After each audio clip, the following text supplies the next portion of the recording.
Hello दोस्तों। तो start करते हैं सीए फाउंडेशन। एक और चैप्टर करते थे, तो हमने चैप्टर नंबर 1 कर लिया था और मैंने आपको वहां पे भी कहा था कि मैं आपको सारे इंपॉर्टेंट पॉइंट्स करवा दूंगा, जिससे क्या होगा, आपको क्या नाम है, आसानी हो जाएगी सारे एमसीक्यू को हैंडल करने में। क्लियर? तो आपने अगर वो पार्ट नंबर 1 पार्ट नंबर 2 जो चैप्टर नंबर 1 का हमने किया था, अगर आपने वो प्रॉपर कर लिया होगा और उसके बाद अगर आपने क्वेश्चन किए होंगे तो आपने देखा होगा कि 99% जो क्वेश्चन है ना, मैं तो बुक के बोलूंगा 100% क्वेश्चन जो आपसे सॉल्व हो गए होंगे। क्लियर है? अगर आपने वो वीडियो नहीं देखी और वो चैप्टर अभी तक नहीं किया तो प्लीज पहले वो वीडियो के पॉइंट्स नीचे नोट डाउन कर लो, ताकि आपको आसानी से पेपर के टाइम पे रिवीजन करने में सहायता मिले। ठीक है ना? अभी हम जो चैप्टर उठा रहे हैं ना आज, वो हम बिजनेस साइकिल उठा रहे हैं, नहीं सबसे लास्ट वाला चैप्टर। क्यों? क्योंकि इसके बारे में आपने नहीं पढ़ा होता है। देखो, पहला चैप्टर आपको पता था, डिमांड सप्लाई एंड ऑल, ये आपको पता होती है। ठीक है ना? तो उसके बाद हम क्या करेंगे, हम आज ये वाला चैप्टर उठाएंगे बिजनेस साइकिल, जिसमें मैं 30 के आसपास क्वेश्चन आपको कराने वाला हूँ। कितने कराऊंगा? 30 के आसपास पॉइंट्स कराऊंगा। उनको आपको याद करना है। ये पॉइंट्स आपके बुक्स में से ही है, याद रखो। ठीक है? बुक्स को बिल्कुल डीप तरीके से पढ़ करके उनमें से चीजें निकाल करके आपको सहूलियत के हिसाब से दिया गया, ताकि आप क्या है, अच्छा खासा क्या कम टाइम में ज्यादा कम टाइम में ज्यादा अच्छा खासा पढ़ करके एक अच्छा खासा आउटपुट निकाल सको। क्लियर हो गया? अब पंगा क्या है, जैसा हम इस चैप्टर को खत्म करेंगे तो इसके बाद मैं आपको जो चैप्टर कराने वाला हूँ वो होगा प्रोडक्शन फंक्शन वाला जो चैप्टर है ना वो, और साथ में कॉस्ट है उसके साथ। तो काफी बड़ा चैप्टर है, तो उसके बाद हम वो खत्म करने वाले। ठीक है? और देन उसके बाद हम मार्केट खत्म करेंगे, देन उसका डिमांड वाला चैप्टर खत्म करेंगे। क्लियर है? तो काफी आसानी से ये खत्म होने वाला है। एक चैप्टर तो हो भी गया, दूसरा भी खत्म हो जाएगा। ठीक है? इसको भी मैं 2 पार्ट में बनाऊंगा। 30 के आसपास क्वेश्चन है, 15 के आसपास या 15 है, जो भी बनेगा 2 पार्ट में खत्म कर दूंगा। Clear?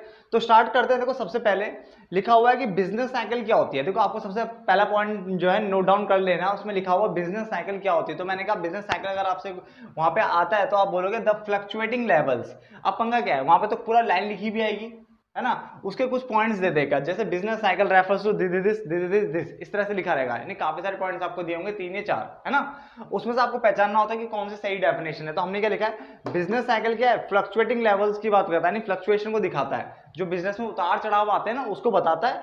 Of economic activity over a period of time. यहाँ पे याद रखना, जो कीवर्ड्स हमारे फ्लक्चुएटिंग लेवल बताएगा किसके, एक इकोनॉमिक एक्टिविटीज के over a period of time. क्या वर्ड लिखा हुआ है, over a period of time. ठीक है? तो पहला पॉइंट आपका क्लियर होता है। उसके बाद हम बात करते हैं दूसरे पॉइंट की। अब है अकॉर्डिंग टू केन्स। ठीक है? आपको ये नाम याद रखने, क्योंकि देखो पेपर में क्या आएगा, आपको एक लाइन दे दी जाएगी, उसका 4 मान लो आपको वहां पे इकोनॉमिस्ट के नाम दे दिए जाएंगे, तो आपको पता तभी तो चलेगा जब आपने पढ़ा होगा। तो सेकंड पॉइंट हमारा according to Keynes, fluctuation in economic activities are due to fluctuation in aggregate effective demand. तो आपको ये स्टेटमेंट याद रखना कि उसने क्या बोला था, उसने बताई हुई है एग्रीगेट इफेक्टिव डिमांड में फ्लक्चुएशन की बात की है। किसने की है? ये केन्स ने। ठीक है? केन्स ने हमें क्या बताया, ये fluctuation aggregate effective demand. Clear? तो 2 पॉइंट आपने नोट डाउन कर लेना है। उसके अलावा अकॉर्डिंग टू स्कम्पीटर, ठीक है, अकॉर्डिंग टू शम्पीटर ने क्या बोला, इसने बोला कि trade cycles occurs as a result of innovation. यहाँ पे बात बोली से इनोवेशन की, तो पेपर में याद रखना, इनोवेशन हेडिंग आएगी ना तो समझ जाना वहां पे शम्पीटर हमारे क्या है, शम्पीटर। इसकी प्रोनाउंसिएशन एक बार आप भी खुद देख लेना। क्लियर है ना? तो हमने बोला innovation which take place in the system from time to time, जो कि सिस्टम में क्या है, टाइम टू टाइम इनोवेशन जो आती है ना, उसके कारण अगर कोई फ्लक्चुएशन हो रही है तो उसने बोला यहाँ पे शम्पीटर ने कि उसको हम बिजनेस साइकिल बोलेंगे। क्लियर है ना? तो ध्यान से देखो, हमने क्या करा, 3 पॉइंट पढ़ लिए। आपको इन पॉइंट्स को ना हर दिन क्या थोड़ा थोड़ा पढ़ते चले जाना है। जैसा आप पढ़ते चले जाओगे ना कॉपी में नोट डाउन होने के बाद, तो काफी आसानी से याद हो जाएंगे और आप पूरा फुल मार्क्स में अचीव कर सकते हो। ये इकोनॉमिक्स में बहुत आसान है, बिजनेस इकोनॉमिक्स। ठीक है ना? तो पहला हो गया the fluctuating levels of economic activity over a period of time, business cycle. Number 2, according to Keynes, Keynes ने क्या बोला, fluctuations in economic activities are due to fluctuation in aggregate aggregate effective demand. Clear? उसके अलावा according to शम्पीटर, इसने क्या बोला हमें, trade cycle जो अकर होती है वो as a result of innovation. तो इनोवेशन की बात इसने कही थी। ठीक है ना? उसके बाद हमारे पिगू है, इन्होंने क्या कहा, इन्होंने कहा कि modern business activities are based on, जो हमारी जो बिजनेस एक्टिविटीज है ना आजकल की, वो बेस्ड है एंटीसिपेशन पे। किस पे बेस्ड है? एंटीसिपेशन पे बेस्ड है of business community and are affected by waves of optimism और पैसिमिज्म। ऑप्टिमिज्म मतलब होता है एक तरह से आशा रखना कि ये हम ये कर लेंगे वो कर लेंगे। ठीक है? एक तरह से आशावादी। और पैसिमिज्म मतलब एक तरह से निराशावाद। ठीक है ना? कि नहीं होगा, इसको कम कर देना चाहिए, ऐसे कर देना चाहिए। तो ये पैसिमिज्म के अंदर आता है। ठीक है? इसको मैं आगे भी पढ़ाऊंगा दोनों पॉइंट को। तो हमने क्या बोला, पिगू के अंदर आप क्या याद रखोगे, एंटीसिपेशन और ऑप्टिमिज्म और पैसिमिज्म, ये पिगू ने कही थे। क्लियर। उसके अलावा बिजनेस साइकिल जो है जनरली जो है वो अफेक्ट्स करता है all sectors of an economy. Business cycle generally affects all sectors of economy but business sector को इन पर्टिकुलर क्या है ज्यादा अफेक्ट करता है। क्लियर हो गया। तो हमने 5 पॉइंट पढ़ भी लिए, 30 के आसपास पॉइंट पढ़ने, 5 पॉइंट समझ में आ गए होंगे। क्या बोला मैंने, बिजनेस साइकिल फ्लक्चुएटिंग लेवल्स की बात करेगा of economic activity over a period of time. Number 2 according to Keynes fluctuation बताएगा fluctuation in aggregate effective demand. ठीक है, इसी से इकोनॉमिक एक्टिविटी को क्या होता है दिक्कत आती है, चेंज होती है। ठीक है। उसके अलावा श्रम्पेटर ने क्या कहा था, इनोवेशंस की बात की। पेगू ने क्या कहा, एंटिसिपेशन, ऑप्टिमिज्म और पेसिमिज्म, ये इसके कीवर्ड्स हैं। उसके अलावा बिजनेस साइकिल जो है अफेक्ट करता है किसको, ऑल सेक्टर्स को करता है, बट बिजनेस सेक्टर को इन पर्टिकुलर ये अफेक्ट करता है। क्लियर हो गया। तो 5 पॉइंट हमारे क्लियर होते हैं, आगे बढ़ते हैं। तो आगे बढ़ते हैं, आपने जहां तक है वो नोट डाउन कर लिए होंगे। अब पॉइंट नंबर 6 की बात करते हैं। अकॉर्डिंग टू हॉटरे, इसने क्या कहा था, देखो इसकी अगर बात करें तो उसने मॉनेटरी फेनोमिनन की बात की। ठीक है, यानी एक मौद्रिक घटना की बात करी इसने। तो अगर यहाँ पे देखो मनी की बात करेगा तो हॉटरे आ जाएगा। तो ये हमें की पॉइंट याद रखना कि अगर पेपर में वालों की स्टेटमेंट दे रखी है और पूछा कि बताओ कौन से इकोनॉमिस्ट ने इसके बारे में कुछ बताया था, तो मनी में कौन है, आपका हॉटरे है। ये हमें समझ में आ जाना चाहिए। क्लियर हो गया। और इसने ये बोला कि अनप्लैंड चेंजेस, अगर आप बिना सोचे समझे अगर आप चेंज करते हो किसमें, सप्लाई ऑफ मनी में अगर आप चेंज करते हो तो उससे क्या हो सकता है, बिजनेस फ्लक्चुएशंस आ सकती है। क्लियर है। तो मनी से रिलेटेड जो फ्लक्चुएशन जो डिफाइन किया वो किसने किया, हॉटरे ने किया। क्लियर हो गया। उसके बाद मैक्रो पॉलिसीज, जो हमारी जो मैक्रो इकोनॉमिक पॉलिसीज होती है, जैसे मॉनेटरी पॉलिसी और फिजिकल पॉलिसी। मॉनेटरी पॉलिसी जो होती है रिलेटेड टू मनी, यानी जो मनी से रिलेटेड पॉलिसी होती है उसे मॉनेटरी पॉलिसी कहते हैं। और जो गवर्नमेंट की एस्टिमेटेड, किससे, एस्टिमेटेड रिसीप्ट और एस्टिमेटेड एक्सपेंडिचर से रिलेटेड जो पॉलिसी होती है, एस्टिमेटेड रिसीप्ट और एस्टिमेटेड एक्सपेंडिचर से रिलेटेड जो पॉलिसी होती है उसको हम क्या कहते हैं, फिस्कल पॉलिसी कहते हैं। याद है ना, आपने पढ़ा होगा ये पहले कि मॉनेटरी पॉलिसी यानी जो policies which are related to money, वो मॉनेटरी पॉलिसीज होती है सारी। ठीक है ना। और फिस्कल क्या है, जो फिस्कल पॉलिसी कौन सी पॉलिसी होती है, जो कि क्या होती है, सरकार की यानी गवर्नमेंट की क्या एस्टिमेटेड रिसीप्ट और एस्टिमेटेड एक्सपेंडिचर से रिलेटेड, यानी सरकार की जो आय और व्यय से रिलेटेड जो पॉलिसी होती है उसको हम फिस्कल पॉलिसी कहते हैं। तो ये बोला ये भी कारण बनता है किसका, बिजनेस साइकिल का। बिजनेस में जो फ्लक्चुएशंस होती है ना उसका भी ये कारण बनता है। क्लियर है। अब पता बहुत बच्चे कहते हैं भाई बिजनेस साइकिल और ट्रेड साइकिल क्या दोनों अलग अलग है, नहीं दोनों सेम ही है यहाँ पे। ठीक है ना, बिजनेस साइकिल और ट्रेड साइकिल आप ये सेम रखोगे। क्लियर है ना। उसके अलावा ये भी आपके बुक में एक लाइन लिखी हुई है जो कि काफी इंपॉर्टेंट है, पढ़ लो। The rhythmic fluctuations in aggregate economic activity. अब देखो जो एग्रीगेट इकोनॉमिक एक्टिविटी में फ्लक्चुएशन बताता है, हमने सबसे पहले जो डेफिनेशन पढ़ी थी पहले नंबर पॉइंट पे, वही है that economy experiences over a period of time, over a period of time. तो हमने ये पॉइंट हमने पढ़ लिया था, ये हमने पढ़ लिया था। तो वो किसको क्या बोलता है, बिजनेस साइकिल की डेफिनेशन थी, उसी को ट्रेड साइकिल भी कहते हैं। ठीक है, तो यहाँ पे दोबारा रिपीट हो गया तो उसको प्लीज नोट डाउन कर लेना, काम आएगा आपके। एंड आर मैनिफेस्टेड, मैनिफेस्टेड मतलब होता है प्रकट करना, एक तरीके से बताना।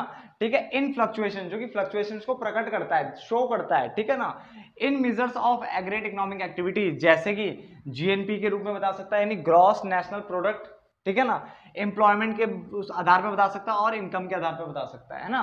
तो फ्लक्चुएशंस कैसे बता रहा है, वो कह रहा है कि are manifested in fluctuation in measures of aggregate economic activities such as gross national product, employment and income. Clear है ना। तो ये पॉइंट भी आप नोट डाउन कर लीजिए बच्चे, बहुत काम आने वाले पॉइंट्स आपको। ठीक है, लास्ट टाइम में जल्दी जल्दी आपको रिवीजन करना, तो यही पॉइंट्स आपके काम आने वाले हैं, फटाफट से नोट डाउन कर लीजिए। तो आगे देखिए पॉइंट नंबर 9, पॉइंट नंबर 9 में लिखा हुआ है फेजेस ऑफ बिजनेस साइकिल, यानी कौन कौन से फेज आपको देखने को मिलेंगे यहाँ पे। तो पहला फेज है आपका एक्सपेंशन फेज। कौन सा फेज है, एक्सपेंशन फेज आपका पहला हो गया। नंबर 2 आपका जो है वो पीक है। पीक मतलब जो चोटी आ जाती है बिल्कुल, मतलब मैक्सिमम पॉइंट की बात कर रहा है। हम डायग्राम को भी समझेंगे क्योंकि पूछ सकता है पेपर में, ABCD लिख के दे देगा, बोलोगे इसका नाम क्या है ये बताइए, तो आपको नाम पता होना चाहिए। ठीक है ना। तो पीक, उसके बाद कॉन्ट्रैक्शन आता है। कॉन्ट्रैक्शन मतलब होता है गिरना, यानी एक तरह से नीचे को और सिकुड़ना, कम होना यानी गिरना। ठीक है, यहाँ पे गिरने से मतलब है। उसके अलावा ट्रॉफ, इसको हम पढ़ेंगे ट्रॉफ। क्या पढ़ेंगे, ट्रॉफ। तो ट्रॉफ मतलब होता है जो सबसे निचला हिस्सा है, बिल्कुल नीचे डाउन में, बिल्कुल नीचे लेवल, यानी ये। ठीक है ना। तो ध्यान से पढ़ते थे। एक्सपेंशन का नाम क्या है, नाम समझ लेते हैं। इसको बूम भी बोलते हैं और इसको अप स्विंग कहते हैं, यानी ऊपर की तरफ स्विंग होना है। देखो ये जो जा रहा है ये ऊपर को जब भी जा रहा है ये एक्सपेंशन है, यानी यहाँ भी क्या है ये ऊपर को जाएगा तो एक्सपेंशन, यहाँ भी ऊपर को जाएगा तो एक्सपेंशन। तो ये सारे एक्सपेंशन की वो है। ठीक है ना। उसके बाद आता है पीक। पीक मतलब चोटी। देखो ये सारी पीक है। ठीक है, यानी मैक्सिमम पॉइंट। कौन सा, मैक्सिमम पॉइंट। यानी आपने पढ़ा होगा ना कि जब भी हम कोई चीज करते हैं तो हम एक बार एक ऐसे लेवल पे पहुंचते हैं एक टाइम पे जहां पे हम सबसे ऊपर चोटी पे होते हैं, उसके बाद फिर नीचे ही फॉल होता है। बात है, कभी ना कभी तो देखो मेन मैक्सिमम पॉइंट तो आएगा ना, मैक्सिमम पॉइंट के बाद वो नीचे फॉल होता है, फिर फॉल होने का फिर दोबारा क्या ऊपर आना ही आना है उसने, ठीक है ना। तो हर बार एक जैसी सिचुएशन नहीं रहती, यही हम पढ़ना चाहते हैं चैप्टर में, बिजनेस साइकिल में किस तरह से फ्लक्चुएशंस आ रही है। तो पीक ये होता है, कॉन्ट्रैक्शन बोलेगा तो नीचे की तरफ, यानी जब भी ये नीचे को गिर रहा है तो ये कॉन्ट्रैक्शन है, ये सारा कॉन्ट्रैक्शन है, ठीक है। नीचे गिरने, ये गिरना स्टार्ट हो गया था, देखो ये कॉन्ट्रैक्शन के है जो नीचे गिर रहे हैं, क्लियर हो गया। ऊपर बढ़ रहा है तो एक्सपेंशन, चोटी पे है ऊपर मतलब ऊंचाई पे हो तो उसे पीक बोलेंगे। और ट्रॉफ होता है ये ट्रॉफ है, ये मिनिमम पॉइंट, ठीक है ना, ये ट्रॉफ होता है ये, क्लियर हो गया। अब नाम यार मैंने बता दिया, पीक को भी बूम कहते हैं, प्रोस्पेरिटी। अगर पेपर में आएगा बूम किसको बोलते हैं, अनदर नेम किसका है, तो बच्चे बोल लगाते हैं एक्सपेंशन, बच्चे दोनों का है। बूम जो है वो दोनों में है, तो एक्सपेंशन और पीक दोनों का ही क्या है, एक नाम बूम भी है। उसके अलावा प्रोस्पेरिटीज का नाम मैंने बता दिया। कॉन्ट्रैक्शन को डाउन स्विंग भी कहते हैं, नीचे की ओर आना, ठीक है ना, और ये इसको रिसेशन बोलते हैं। और ट्रॉफ को कहते हैं डिप्रेशन बोलते हैं, क्या कहते हैं, डिप्रेशन। तो ये प्लीज नाम याद कर लीजिए, एक नंबर के लिए काफी ज्यादा इंपॉर्टेंट है। और साथ में डायग्राम भी बनेगा, डायग्राम में एक चीज और आपको ध्यान रखनी है, बताओ क्या। ये बच्चा ये तो पढ़ लेता है, कहते हैं बहुत आसान है, बट एक चीज भूल जाता है, यहाँ पे जो जीडीपी लिखा है ना, यानी ग्रॉस डोमेस्टिक प्रोडक्ट जो यूज किया गया कौन सा है बेटा, रियल है। कौन सा है, रियल है, नॉमिनल नहीं है, ठीक है। एक रियल होता है, एक नॉमिनल होता है, यहाँ पर रियल यूज किया गया है, जिसको हम बेस ईयर प्राइस पे निकालते हैं। रियल वाले को किस पे एस्टिमेट करते हैं, बेस ईयर पे। और जो नॉमिनल होता था ना वो करंट ईयर प्राइस पे आता था। तो करंट वाले की बात नहीं कर रहे हम यहाँ पे बेस ईयर प्राइस वाले जीडीपी की बात कर रहे हैं। किसकी, बेस ईयर प्राइस वाले की, नॉमिनल की बात हम नहीं कर रहे हैं जो कि करंट ईयर पे होता है, क्लियर। और नीचे आपका टाइम आता है, डन। फटाफट से नोट डाउन कर लीजिए, 10 पॉइंट हो गए आपके कंप्लीट। तो आगे बढ़ते हैं, पॉइंट नंबर 11 की बात करते हैं। देखो पॉइंट नंबर 11, देखो आपकी वीडियो जो है 11-12 मिनट की तो बन चुकी है, ठीक है, अब तक ये जहां तक है। अब पंगा देखो क्या है, मैं वही सोच रहा था, जैसे मैंने चैप्टर नंबर 1 कराया था 22-22 मिनट के आसपास करवाया था, तो आराम से कंप्लीट हो गया था, ठीक है ना। मैं ये सोच रहा था ये भी ऐसी 22-22 मिनट के 2 पार्ट बना कर खत्म कर देता हूँ, बट मुझे लगता है शायद मुझे बढ़ाना पड़ेगा, क्योंकि मुझे वीडियो यहीं पे रोकनी पड़ेगी, इस पॉइंट के बाद मुझे कुछ काम करना पड़ेगा, सॉरी, ठीक है। तो मैं क्या कर रहा हूँ, यहाँ तक पढ़ाने के बाद इस वीडियो को रोक रहा हूँ, ताकि इसके जो देखो, या तो मैं करूंगा कि अगला पार्ट बिल्कुल ही लंबा खींच दूंगा 30 मिनट के आसपास, 30-32, तो काफी लंबा हो जाएगा, ठीक है। अगर हो सके तो मैं खींच दूंगा एक ही वीडियो में, अगर नहीं होगा तो मैं इसके बाद 2 पार्ट और बनाऊंगा छोटे छोटे, ठीक है ना। तो ध्यान से देखना, एक्सपेंशन को समझते हैं। आप देखो एक्सपेंशन अगर आप बुक में पढ़ने जाते हो ना, तो आपको काफी सारा मटेरियल पढ़ना पड़ेगा। तो आप इतने में समझ जाइए कि एक्सपेंशन में क्या क्या बोला हुआ है। एक्सपेंशन मतलब एक तो समय बढ़ना, ठीक है, विस्तार होना। इसका मतलब इंक्रीज होना, किस में इंक्रीज करना है, नेशनल आउटपुट में इंक्रीज होना, बैंक क्रेडिट में इंक्रीज होना, एम्प्लॉयमेंट का बढ़ना, एग्रीगेट डिमांड का बढ़ना, ठीक है ना, एग्रीगेट मतलब टोटल, तो कैपिटल का बढ़ना, कंज्यूमर एक्सपेंडिचर का बढ़ना, ठीक है, सेल्स का बढ़ना, प्रॉफिट का बढ़ना, और राइजिंग स्टॉक प्राइसेस। तो आपको ये नाम याद रखना है, अगर पेपर में आएगा कि इनमें से कौन सा क्या एक्सपेंशन का वो पार्ट माना जाएगा, क्या एक्सपेंशन माना जाएगा। जब एग्री डिमांड बढ़ रही है आप बोलोगे हाँ सही है, कैपिटल बढ़ रहा है आप बोलोगे हाँ सही है, एम्प्लॉयमेंट बढ़ रहा है आप बोलोगे सही है। बट अगर पता क्या होता है वहां पे ना, कंज्यूमर एक्सपेंडिचर में बच्चा थोड़ा कंफ्यूज हो जाता है, ठीक है। बच्चे सोचते हैं अगर खर्चा बढ़ रहा है तो इसका मतलब कैसे वो एक्सपेंशन कैसे हो रहा है। बेटा जब कंज्यूमर खर्चा कर रहा है इसका मतलब कंज्यूमर का अच्छा खासा पैसा है, और कंज्यूमर क्या है, जो मार्केट इकोनॉमी है वो बहुत अच्छे से काम कर रही है हमारी, ठीक है। डिमांड सप्लाई प्रेशर बहुत अच्छे से हैंडल हो रहा है, सब कुछ बढ़िया है इकोनॉमी के अंदर, ठीक है ना। एम्प्लॉयमेंट सब कुछ अच्छा है, इससे पता चल जाता है काफी चीजें, तो ठीक है ना। तो कंज्यूमर एक्सपेंडिचर का बढ़ना भी अच्छा है, एक्सपेंशन का ही पार्ट माना जाएगा, क्लियर हो गया। तो आपको सारे पॉइंट याद रखना है।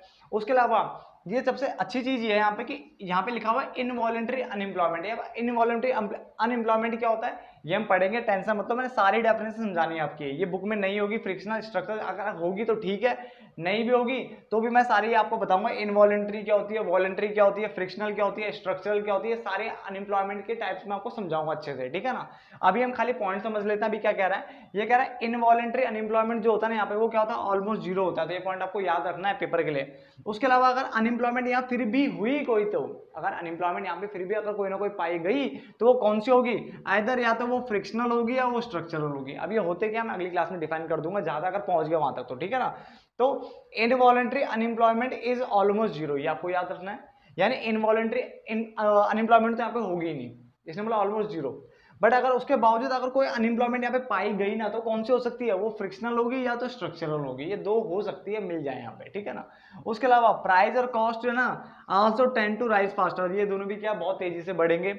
अब फंसने वाला पॉइंट ये आ गया, इंक्रीजिंग प्रोस्पेरिटी। अब बच्चा कहता है भाई प्रोस्पेरिटी वाला वर्ड तो पीक के अंदर था, आपने अगर पॉइंट ध्यान से देखा होगा तो पीक में प्रोस्पेरिटी लिखा है बेटा, वहाँ प्रोस्पेरिटी लिखा है, यहाँ लिखा है इंक्रीजिंग प्रोस्पेरिटी, यानी प्रोस्पेरिटी का बढ़ना। तो बच्चा कैसे प्रोस्पेरिटी लगा करके वहां लगा के आता पीक पे, पर बेटा फिर पीक ही पहुंच जाता हो, है ना। यहाँ पे क्या है, आपको इंक्रीजिंग प्रोस्पेरिटी रखना है। अगर आपने पीक कर दिया तो बेटा ऐसे हमेशा धक्का देगा, बोले बेटा आप पहुंच जा पीक पे, वो वहां पर गिरा देगा आपको नीचे। तो ध्यान रखना, इंक्रीजिंग प्रोस्पेरिटी वर्ड लिखा है, इस टाइप का कोई वर्ड आया तो वो एक्सपेंशन के अंदर ही, यहीं पे आपकी जो है प्रोस्पेरिटी बढ़ती है, ठीक है ना, समृद्धि बढ़ती है एक तरह से। एंड पीपल इंजॉय करते हैं उस टाइम पे हाई स्टैंडर्ड ऑफ लिविंग, यानी बहुत अच्छा क्या है लिविंग स्टैंडर्ड, यहाँ पे क्या करते हैं, एंजॉय कर रहे होते हैं पीपल। क्लियर हो गया। तो हमने 11 पॉइंट पढ़ लिया, इसको मैंने थोड़ा इस तरह से पॉइंट बाय पॉइंट समझाया ABCD करके, ताकि आपको समझ में आ जाए। मैं चाहता तो लिख सकता था पैराग्राफ फॉर्म में, वो दिक्कत कर जाता आपको, ठीक है ना। तो चलो इस पार्ट को यहीं पे रोक लेते हैं, एक पार्ट और बनाऊंगा, ठीक है, और हो सके तो उसी में खत्म कर दूंगा। अगर नहीं हो पाया तो मैं एक पार्ट और, यानी छोटे छोटे पार्ट बनाऊंगा, ताकि आपको भी बोरियत ना हो और इजीली आपको समझ में आ जाए। क्लियर हो गया। तो फिर तब तक के लिए धन्यवाद दोस्तों, मिलते हैं नेक्स्ट पार्ट में।